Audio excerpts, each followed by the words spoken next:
Hey, it's Heidi Rain McGurk. Welcome back for this free training. I'm so excited that you're here today. And I'm a life coach for people who are impacted by addiction and any way touched by it, whatever way, shape, or form, whether you grew up in it, whether you're in a relationship with somebody who's addicted, whether you're on the fence about whether or not you even have an issue, but you know something's got to change.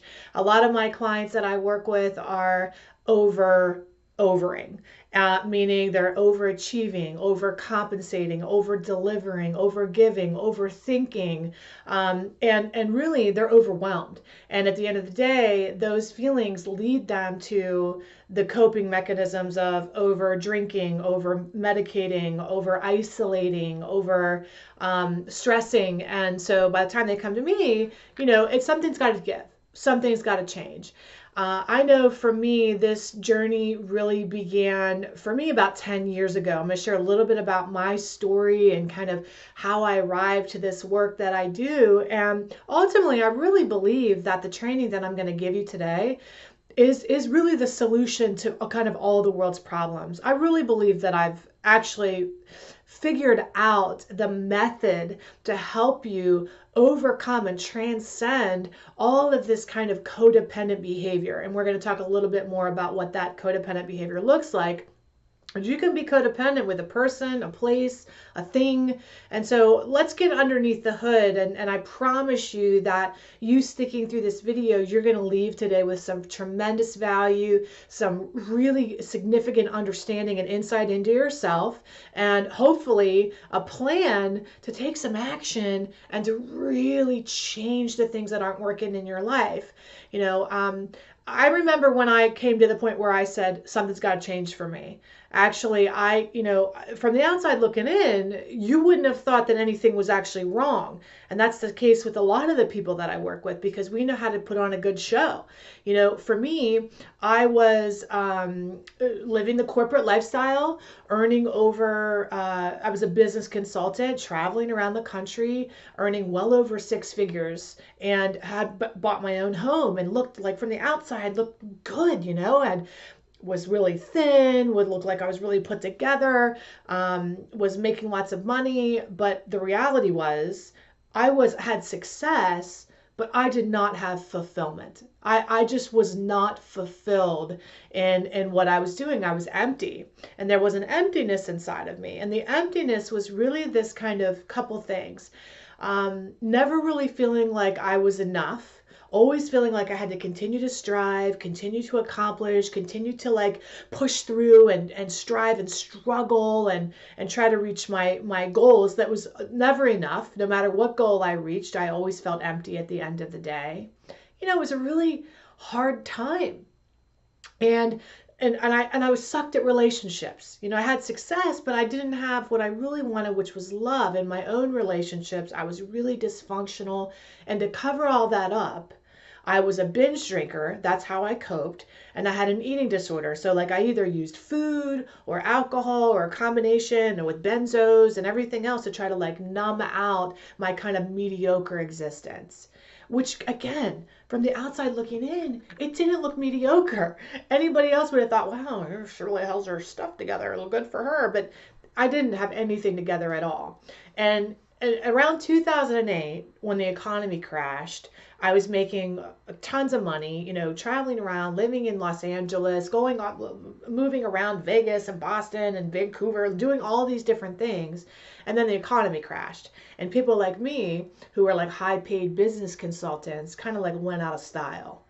And the thing was, as long as I had the title of, world traveling business strategist, life coach extraordinaire, I had a celebrity clientele. So as long as I had that and it looked really cool and it looked really good, I could pretend that everything was okay. But when the economy crashed and I kind of lost a lot of my gigs, I was kind of stripped away with nothing. And a lot of that had to do with over drinking and everything else that was going on in my life, that I was like a ticking time bomb.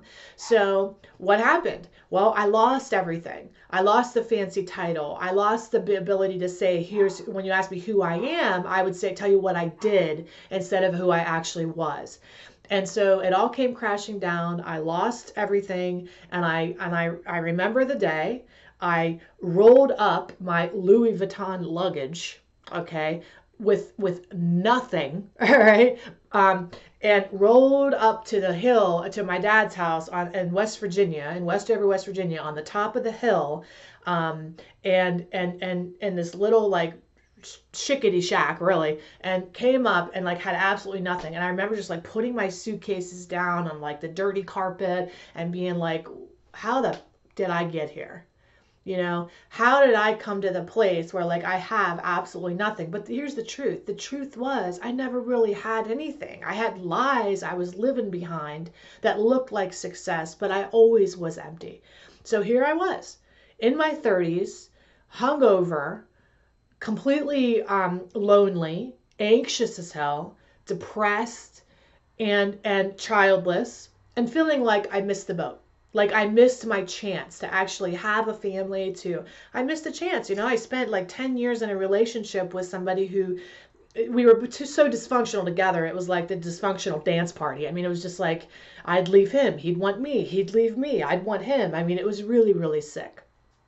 And so I asked myself two questions that day. I remember sitting on the edge of the bed, like completely, totally in despair, just feeling like the biggest loser on the planet, which was really hard for a girl who worked her whole life to look like I was successful and achieving.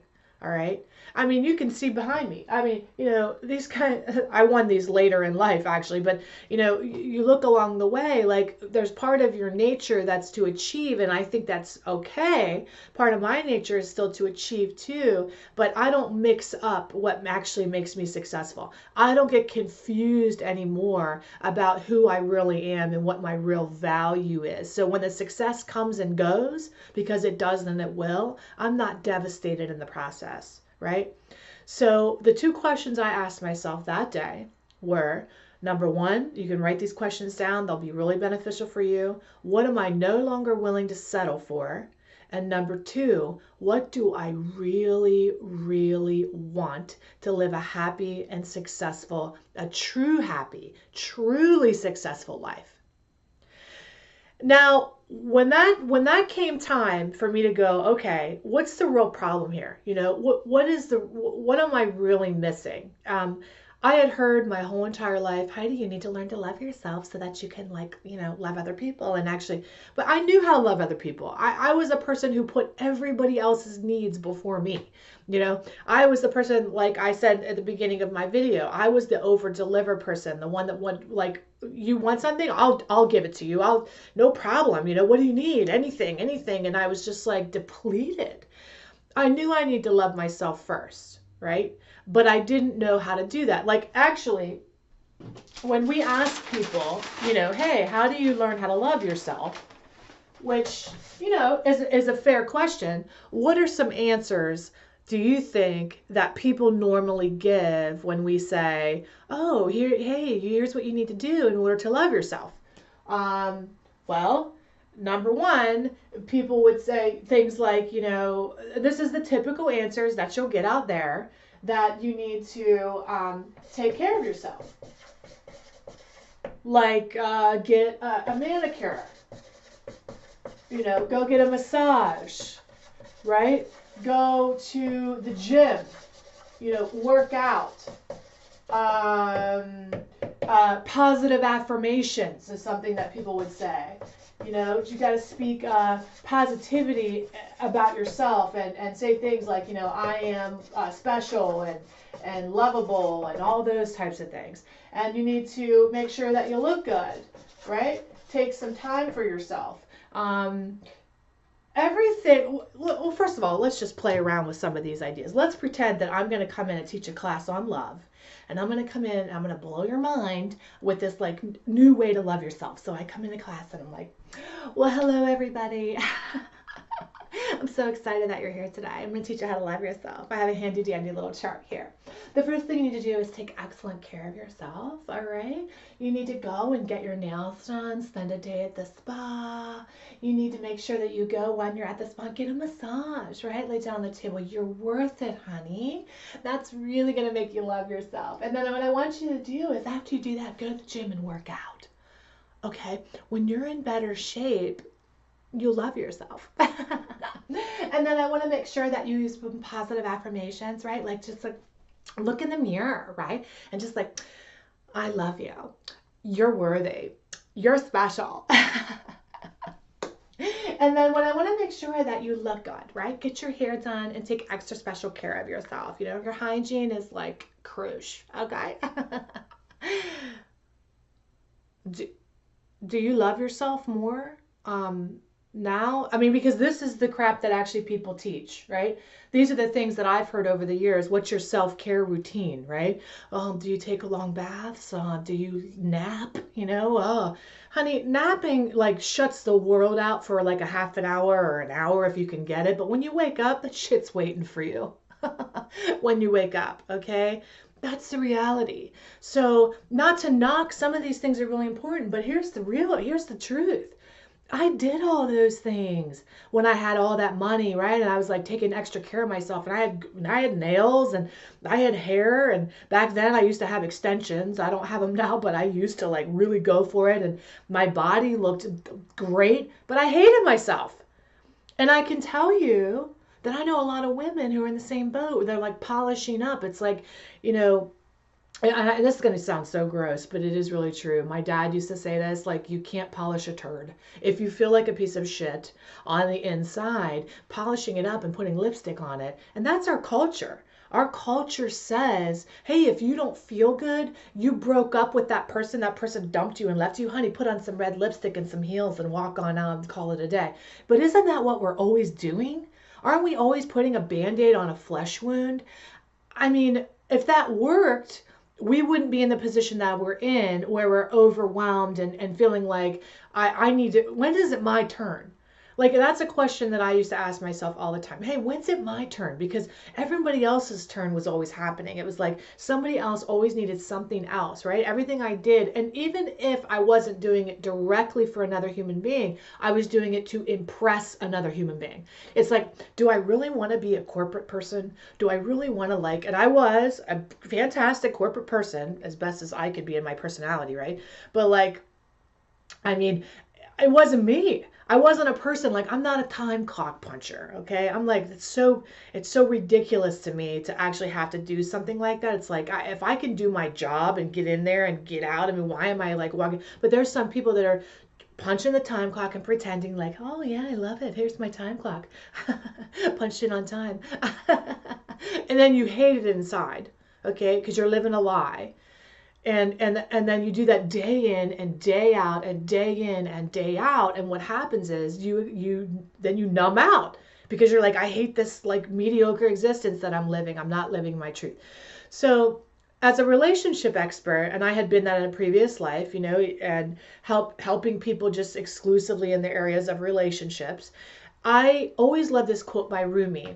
Back in my matchmaking days, I was a business consultant, but for a matchmaking company, and we had an office in Beverly Hills, and we had a cushy corner office, and with celebrity clientele, and like it was like big time, okay? And people would come in looking for love, right? Wanting us to find them the relationship for them, and I was like the resident expert there. So for me, I love this quote by Rumi, and this is really how I worked with people, is like, your task is not to seek for love. It's to remove the barriers inside that you've built against it, right? Love isn't out there. It's here. It's ready for you. It's waiting for you. It's that you built barriers against it. So now I thought, well, I've been teaching this shit for years. What happened if I applied it to myself?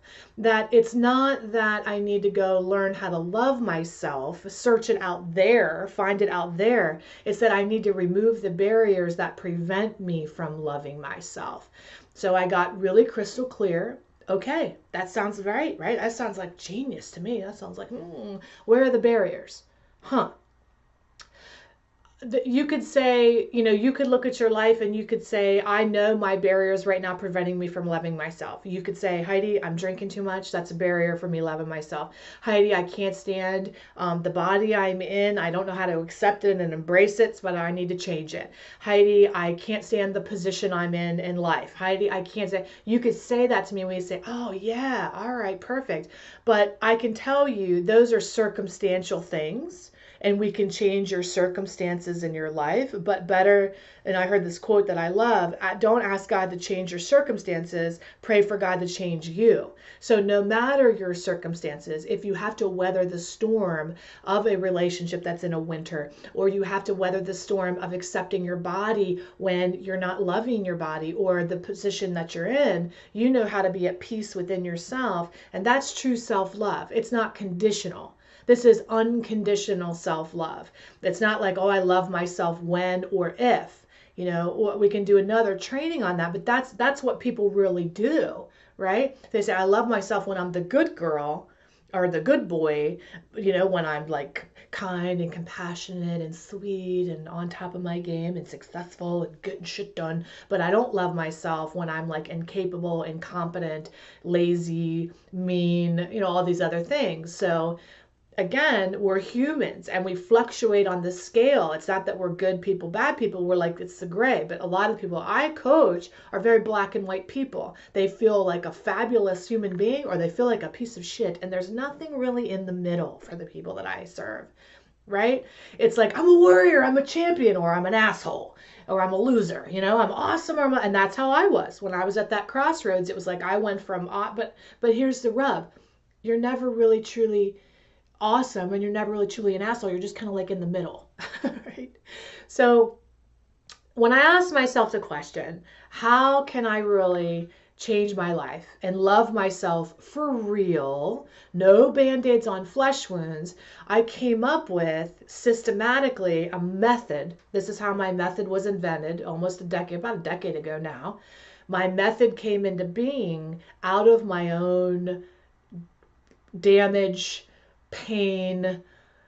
I just was so guys, I cannot tell you how freaking tired I was when I would march in and pretend to have my shit together and drink my face off and forget my own name and wake up and have to look to the person next to me and go, what did I say? What did I do? Or look at my phone. Shit, did I text? That kind of a life, waking up shameful as soon as you open your eyes, or with anxiety as soon as you open your eyes, or waking up with like regret as soon as you can't even like say get good morning out without the shame coming first. And man, that's no way to live. That's no way to live. And I know when I first wanted to recover and put all that behind me, put the eating disorder behind me, put the binge drinking behind me, the dysfunctional behavior, okay, traditional methods were not a way for me. And when I say that, people get really like offended that are super committed to like, there's one way to do this, honey. And if you're not going to do that way, then good luck.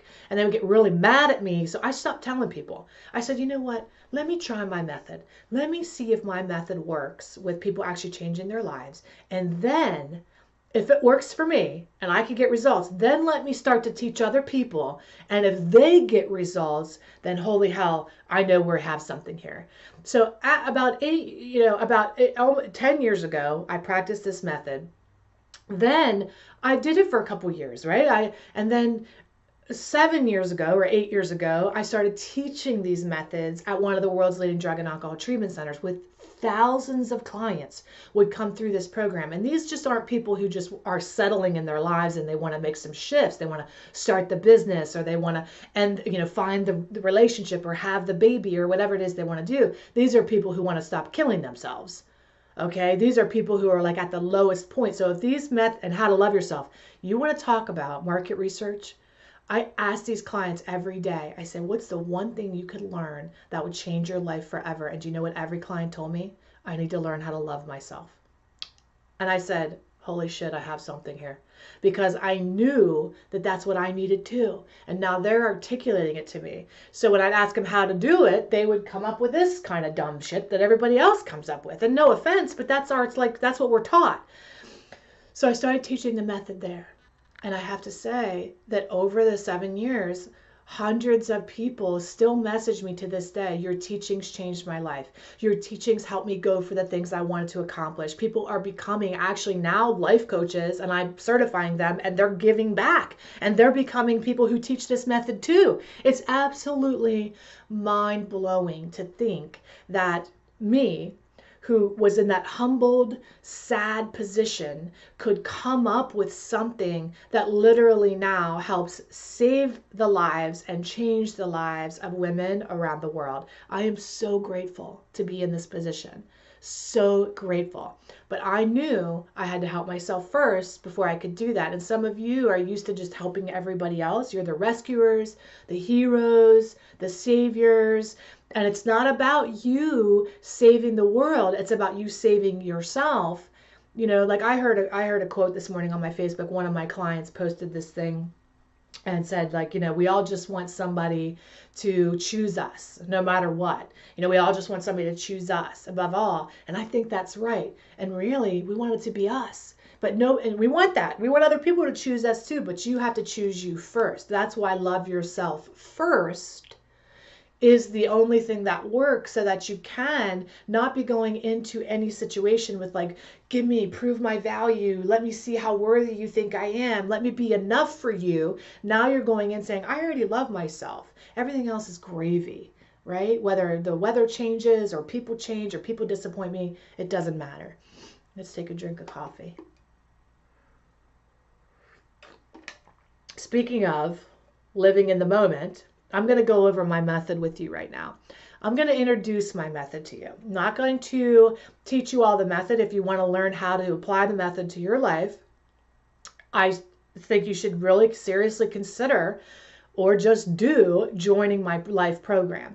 And I'm going to talk to you about that a little more at the end. But just so you know, before I share this process with you, if you want to go into it, there are 3 ways to experience it. You can do the self-study program on your own, which is like a nominal amount, and you just invest and you get the instant downloads to all the lessons, all the workbooks, and you can do it at your own pace. You know, nothing really truly magical happens in 7 weeks. My 8-week program, my 7-week program. No, this is like go at your own pace. It's yours. Marinate on it, go through it. But I also have a community online called Flow, which is all about being free, loved, open, and whole. And the Flow community is where I actually come in and teach the content of my programs year round. And when you join the life program, you can have access to, when you do that, you can have the digital, all the program is yours to keep forever for the rest of your life, and 1 whole year of access to that Flow community. A whole year. Is that mind-blowing? That's mind-blowing. Like, most people overestimate what they can do in 30 days, you know, or 7 weeks. But they underestimate what they can do in a year.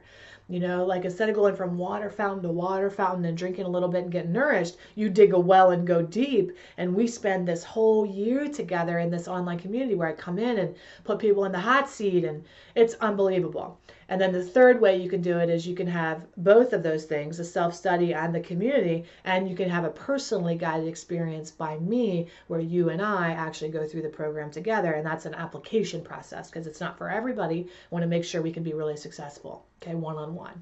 So let's get into what you'd be learning if you actually join that program. And if you don't, you're going to learn my method today. I'm going to give you the secret. I'm going to tell you what it is. This is like top secret information. I'm sharing it with you. If you don't pursue the well with me, please pursue it somewhere. Please go somewhere and learn these things, because if you do, it'll change your life forever. I'd like to be the person that helps you change your life, but if it's not me, I really want to encourage you, seek somebody out and go through this. So here's my method. I'm super excited to reveal it to you, to share it with you. It's my pleasure to do it. So I realized when I was trying to figure out why I could not love myself, and we did the Rumi quote, you know, what prevents you from loving yourself, I realized there were actually 7 things that were preventing me from loving myself. And out of those 7 things, developed my method, which I call the promise method. And the promise is a series of 7 love vows you take, like a woman who wants to marry herself. All right, you're gonna put a ring on it, honey. Put a ring on your own finger. So the P, let's write them out. Okay, so the P is for me. What was preventing me from loving myself is I actually had no idea how to live in the present moment. And what a result with that is I was constantly, because I couldn't be here now, I was very uncomfortable in my own skin. Intimacy was an extreme issue for me. I didn't just know how to sit and be naked and vulnerable and just like exposed in the present moment. I was always anxious. I had generalized anxiety disorder. I was so anxious, right? I would sit in the past and like ruminate, on all the shit that I did and memories that would come up and foggy stuff I couldn't even remember. Or I would like be anxious about what's happening next, but never really sitting here now. And that is a skill that when we can learn to be comfortable in our own skin, to be present, to be fully engaged in what's happening around us. This lesson in itself in the program is several lessons, just to, number one, how do we do that? How do we get in the present moment? What are some grounding techniques that we can be here now? But what is the dance of denial that we do that prevents us from being in the present moment? And that's really what happens. Most people do the dance of denial. Like, here's the present moment, but they're over here living in the past. And this is why people don't fix their lives or take action, because they're in here in the past going, well, oh, but in the past it was better. And oh, in the past it's not as bad as it is now as it was then. Or, they're over here in the future, like it'll be better magically on its own. But if I sit in the present moment has everything I need to learn. That's level 1. Okay, just understanding the present moment. Level 1 consciousness is how to release your anxiety and how to trust.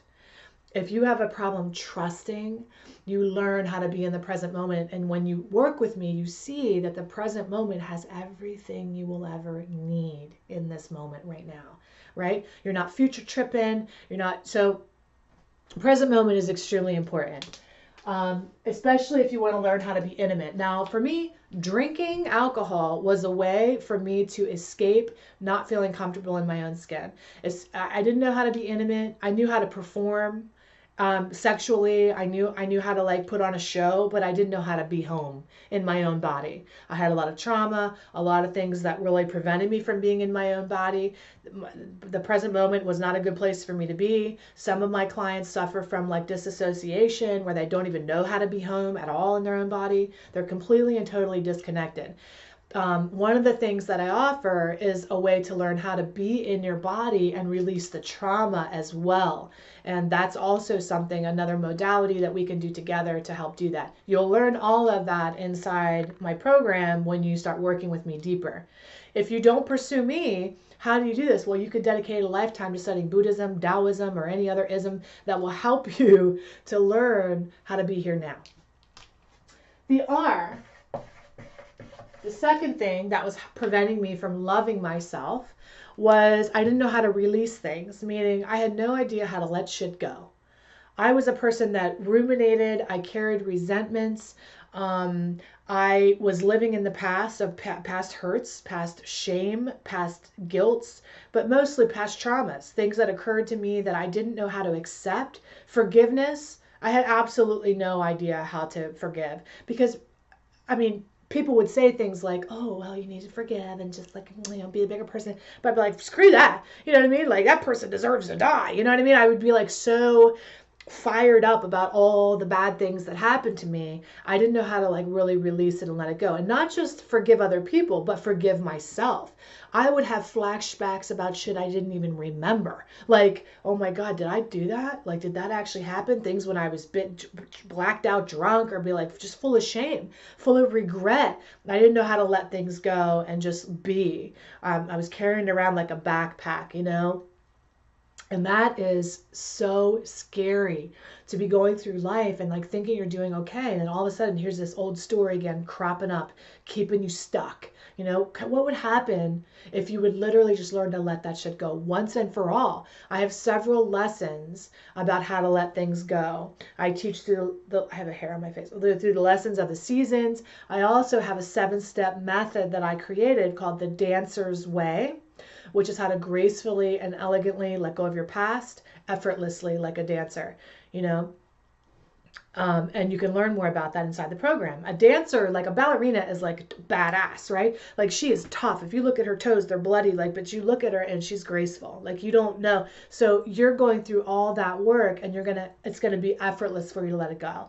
That process alone only takes about 2 hours to go through. It's life changing. I do that process a lot, just stand alone, and people tell me they finally forgive their parents, they let go of their childhood, they're able to finally like just release things they've been holding on to for 20 years, and literally that was the moment things unlocked and they got set free.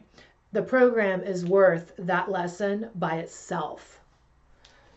The O was I had no idea how to be open. All right. I thought that vulnerability was a 4-letter word. I was like, vulnerability is for weak people. My motto was suck it up, never let them see you sweat. And the only person I can count on is me. So when you're not open to things, you're a person who is like a giving Gale, you know, you give everything you have to other people, or you're a testing Tessa, you keep people at an arm's distance, you know, you don't want to let anybody, you know everything about everybody else, but you don't let anybody know you. You're caretaking Connie, you take care of everybody else, but you're kind of last on the list. You're controlling Connie, you know, you want to keep everything in control all the time because the only person you can really count on is you. And when you're not open, there's this like sense like it's you against the world, you know. You don't know how to receive, you don't know how to let things in. I know for me, I didn't have a problem giving, I had a problem receiving. And that's why I didn't love myself. I wasn't accomplishing. And love yourself means have what you deserve in this world, you know, your worthiness, be able to really allow, you know, what I know now is abundance is your birthright. You are everything you want is here for you. It's here. The business that you want, the relationship that you want, the body that you want, the family that you want, the wealth that you want, everything you want is here in front of you now. But the problem is there's like, it's flooding to you like through a hose of well-being, but you don't know that you've got a kink in it. And your kink probably comes from that old stories that you're telling yourself. So what I do is get underneath the hood and help you unpack and uncover why don't you trust, where are you not open, and then we cultivate ways to be able to receive actual things that you can do, not just think about, things that you can do to be receptive.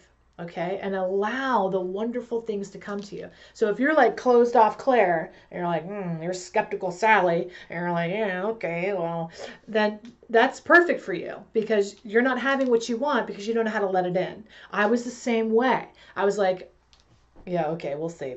You know, I mean, that's how I was too. So it takes one to know one, sweetie. I know we're on the same page, but let me tell you for sure, I know beyond a shadow of a doubt, when you learn to receive, everything changes in your life.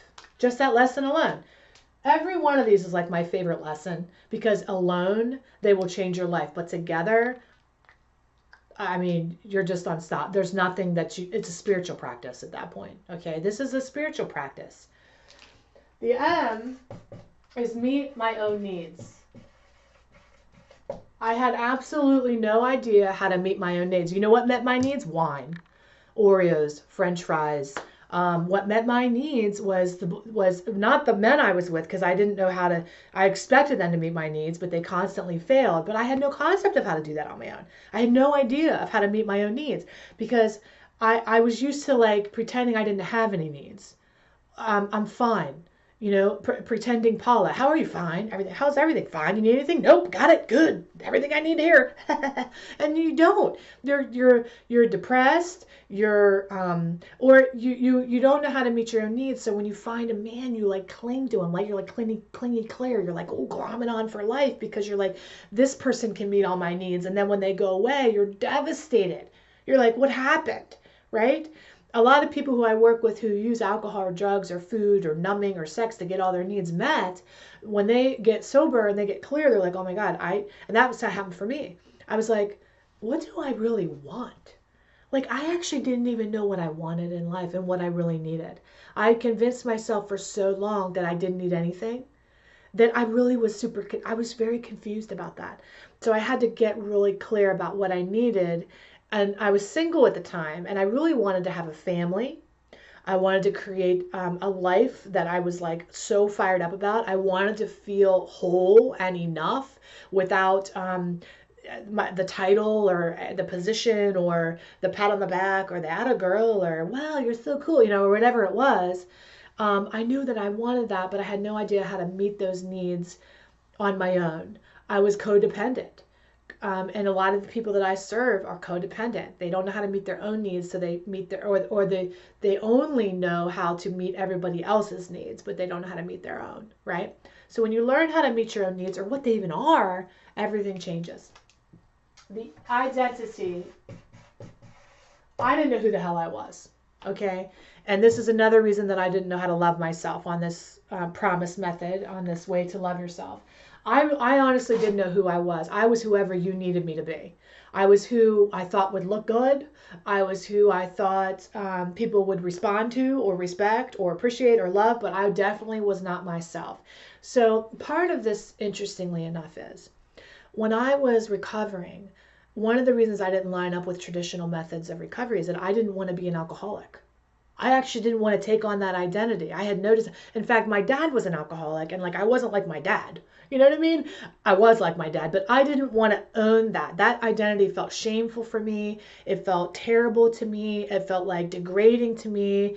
Now, the difference is you have to claim, like if I had cancer, all right, I would say, oh, I have cancer. But I tell you, that's the last time you'd hear me say it. I wouldn't walk around introducing myself as cancer. Hi, Heidi, cancer. Nice to see you. I have cancer. Not cancer, cancer, cancer.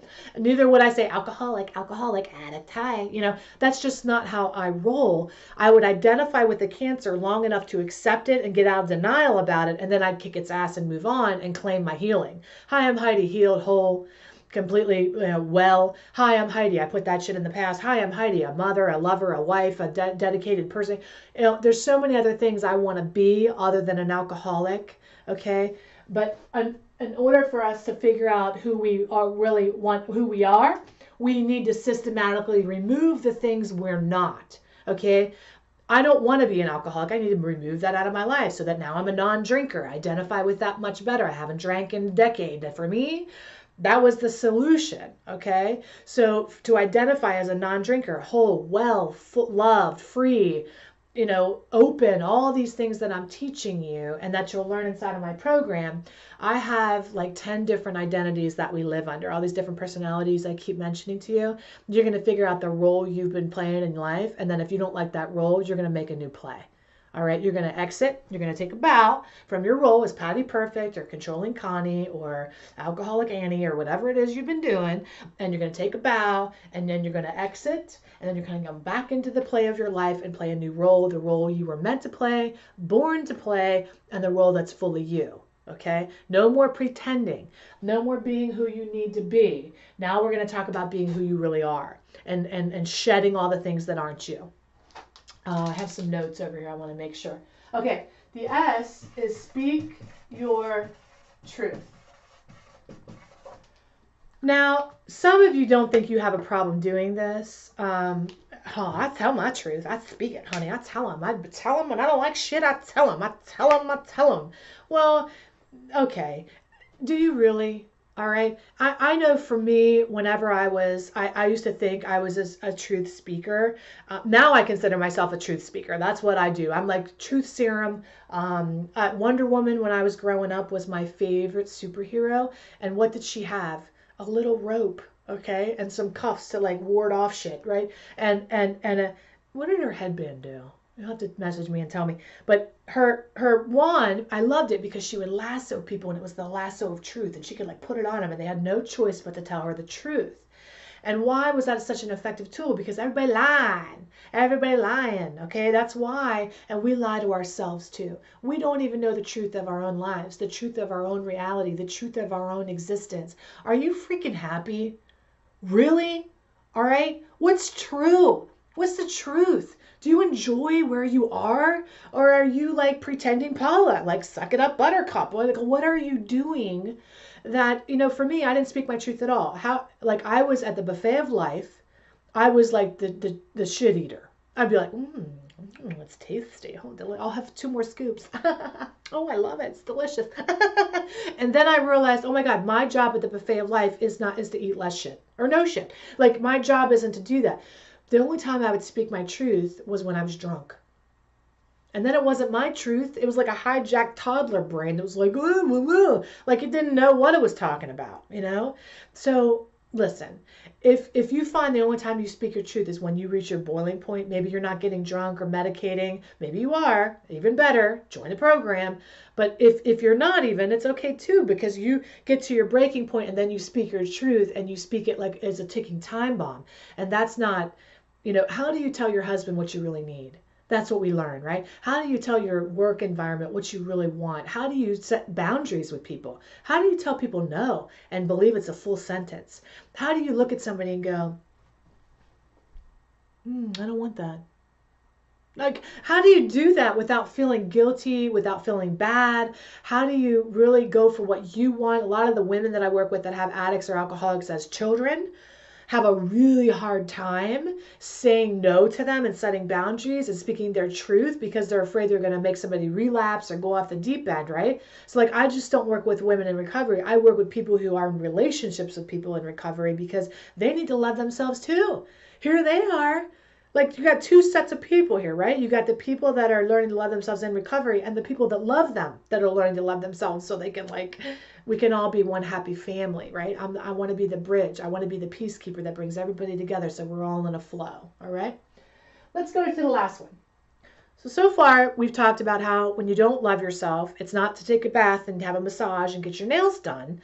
It's to figure out the barriers that are preventing you from loving yourself and systematically remove those blocks. I believe that I have discovered the 7 barriers that will change your life. If you and I know this in my own life, and the thousands of people I've helped throughout the years remove the same obstacles. I'm telling you, I know this works. The question is, will you be brave enough to actually love yourself enough to pull the trigger to join me on this journey and walk the path with me, right? Because somebody like you is used to sucking it up, trucking along. And I have to tell you, we don't take action until it's like almost too late. Like we're not the people like, oh yeah, let me just, some of us do, right? We join something, we're like, sounds really good. I hope that's you. If you're feeling called, you're like, this sounds really good, I'm going to join this program. That's perfect. But other people continue to talk themselves out of it and wait till it gets worse, right?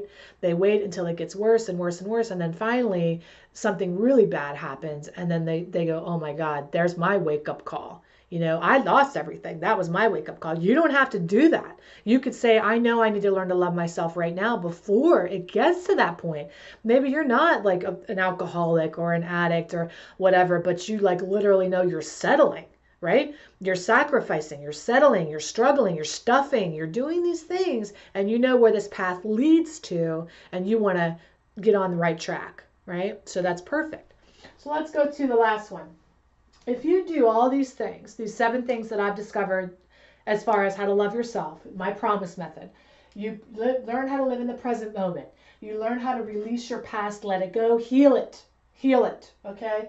You learn how to open up, receive, allow things to happen. You learn how to meet your own needs and what they even are. Figure out what it is that you want in life.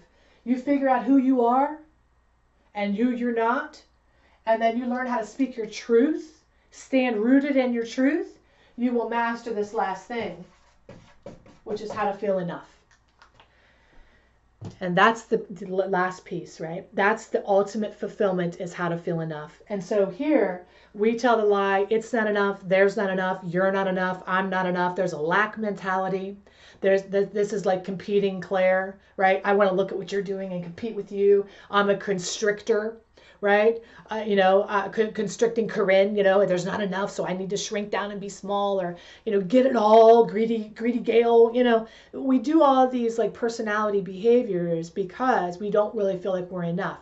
If you go through my process, you will know you are enough at the end of it. Women who have gone through this process, not just like find their calling in life, that's great, okay? Most of the women that go through this program find out, oh my God, my calling is to help other women go through this process. Amazing. And you can start with me and I'll take you all the way home. I'll take you all the way there. I will teach you from my business consulting how to actually go through this process and then make your own successful business out of this process. I'd be more than happy to do that for you. That's my vision, right? To have promise coaches, to have life coaches, LYF coaches, love yourself first coaches worldwide. That's my goal, okay? Love for you to be one of them. But again, you've got to be your own client first. Stop investing in all these other programs to learn how to like get your business going and everything else when you can do one thing that'll fix all things, right? Your relationships, your health, your wealth, your business. When you master all these things, this just doesn't apply to one area. You're not just going to put alcohol behind or your eating disorder or anything else. You're going to heal your whole life. This is a spiritual practice, my love. This is a walk that you walk the rest of your life, and it's a pleasure to do. It's a pleasure then to be open. Wow, to be receptive. It's a pleasure. It's your joy to speak your truth. No problem for you. It's a joy to walk through life. Who are you? And then it's just spiritual practice. You walk through your life and saying, uh-oh, Heidi says, in my promise method, this isn't who I am. I'm going to say no to this. Yes, I know how to be in my intuition in the present moment. I know how to tap into my inner wisdom. Yes, Heidi taught me that. Perfect. Right? It's a pleasure for you to live your life when you live your life this way. It heals all areas of your life. I want to encourage you, when you love yourself first, everything you want in your life comes as a result of that. Will you join me? Will you come be a part of this movement, this global movement to love yourself? It is not selfish to love yourself. That's what you've been taught. Who needs this program? People who actually think, love myself first. Oh God, I need to. That's you. You need to do this program because you believe that everybody else comes before you. You're last on the list. When is it your turn? When is it your turn? And a big part of the reason that I actually did this, and back in the day when I started this 10 years ago, I thought I was doing it to change my life. I thought I was just doing it for me. But now I understand that I have a 3.5-year-old little girl. A 3.5-year-old little girl who I know. Thank God I went through this process. Thank God. Thank God I went through this process, because now I want to teach my daughter how to do the same thing. All right? We are all mothers. We are all daughters. We are all sisters. But if every woman knows how to love yourself first, and we can get over the bullshit that we think it is, like putting an Instagram filter or going to a spa day, okay? You're more powerful than a freaking spa day, all right? You deserve more than a freaking massage, all right? You deserve how to really know how to love yourself. You deserve that. You're powerful. This is where your power is. Your power is in this method. Learn it with me. Go through the process with me, all right? HeidiRain.com, the Life Program. 3 ways to enter this program. You can go through it as a self-study. You're a loner. You're a lone wolf. I get that. Start that way, okay?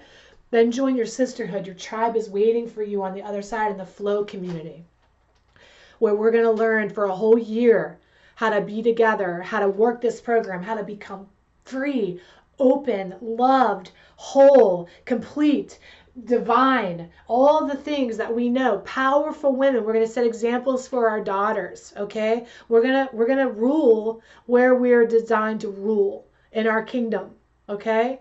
Sorry. I get really passionate about it because I know how much it's changed my life and the thousands of other women that I've had the pleasure of being just a fly on their journey, you know? Please join me. Come be with me. If you're called to do a one-on-one, then let's do that too. Come be with me one-on-one if you want. You can apply for that. We can talk. All right? I love you so very much. Please send this training. If you don't do this with me, I want you to do this with me. I hope you do this with me.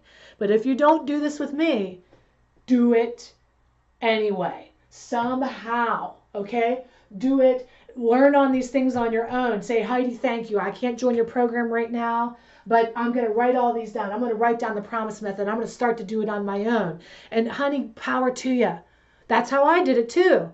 But I'm going to tell you, when you partner with somebody who's already walked the path, it's a lot easier to get through because you're not whacking down the bush. You can see the vision and just walk the path. It's easier for you. I've mapped out the way. I have the system. I can take you there easier. Okay? So you're used to the hard way. You're used to being an overcomer. All right? You're used to being a survivor. All right? It's time to actually enjoy your life. Enjoy this process. Being superb, being amazing, being your divine self doesn't have to be hard. It should be a joyful process. All right? Getting sober should be a joyful process. Finding your calling should be a joyful process. I want to be your guide. I love you. I'll see you inside this program.